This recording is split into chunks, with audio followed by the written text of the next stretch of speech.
افغان ځواکونو یو ځل بیا پر طالبانو ډېر سخت عملیات ترسره کړي دي. طالبانو ته یې څومره تلفات اړولي دي، دغه عملیات یې چیرته ترسره کړي دي، څومره طالبان او پاکستانیان پکې وژل شوي دي، جزئیات یې راسره په ویډیو کې وګورئ او چینل سبسکرایب کړئ. السلام علیکم لیدونکو، ستړي مه شئ. افغان ځواکونو د ننګرهار ولایت خوږیاڼیو ولسوالۍ کې د 2 پاکستاني ترهګرو په شمول 15 طالبان وژلي او 9 نورې ټپیان کړي دي. ننګرهار ولایت مقام څخه په خپره شوې خبرپاڼه کې راغلي چې په یادو عملیاتو کې د طالبانو یو شمېر وسلې او مهمات هم له منځه وړل شوي دي. په بل راپور کې ملي دفاع وزارت وایي چې افغان ځواکونو تېره ورځ د کندهار په میوند، پنجوایي او سپین بولدک ولسوالیو کې پر طالبانو هوایي بریدونه کړي چې 4 تنه یې وژلي دي او 14 نورې ټپیان کړي دي.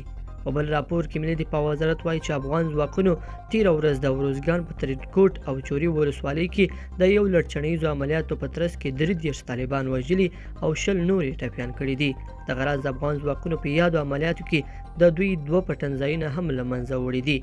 بلخوا د ملي امنیت ځانګړي قطعې مطبوعاتي مسؤل وایي چې افغان ځواکونو د کابل ولایت د شکردرې ولسوالۍ په یونسخیل، شیربازخیل او مرغازار سیمو کې 15 تنه ترهګر وژلي او 12 نورې نیولي دي. یادو کسانو په هدفي وژنو او ترهګریزو بریدونو کې لاس درلود. لیدونکو په دې هیله چې دا مطلب به مو تر پایه لیدلی وي.